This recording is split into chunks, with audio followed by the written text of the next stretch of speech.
Your story on S8 today, and some good news in the motor industry.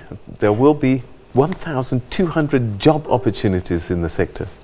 Yes, of course. So this after a motor company, Ford, has made that announcement that it is expanding its workforce. The vehicle manufacturer made the announcement at its plant in Pretoria today.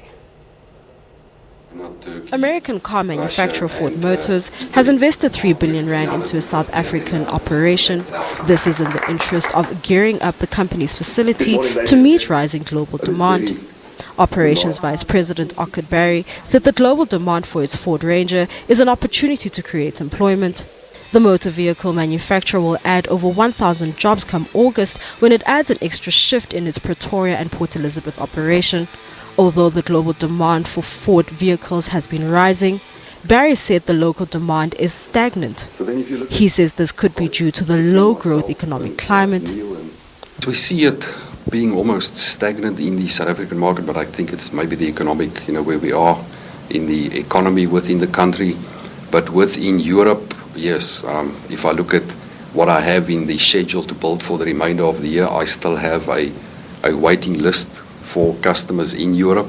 So we see the opposite picture. The demand continues to increase, especially on the new, your high-end limited and Raptor derivatives that we export as well to those customers. ABSA Chief Economist Jeff Gabel said domestic vehicle sales growth is muted. He said local new vehicle dealers find the current environment tough. This as consumer income is under pressure and they're finding it difficult to secure credit. What we've seen over the last few years is that ratio from about 1.5 used vehicle sales for every 1 new car sales spiked up to about 3. It's come down a little bit in that space, but it's still at very elevated levels. And interestingly enough, that's separate from vehicle price inflation. What often happens is that as new car prices rise, maybe the exchange rate is weakened significantly, for example. Well, it's natural then, when new car prices are really flying up, people say maybe 1, 2, 3 years old, I can deal with that. We've seen, at least in the aggregate data, new vehicle price inflation fall considerably.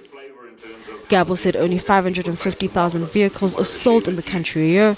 But SABC News.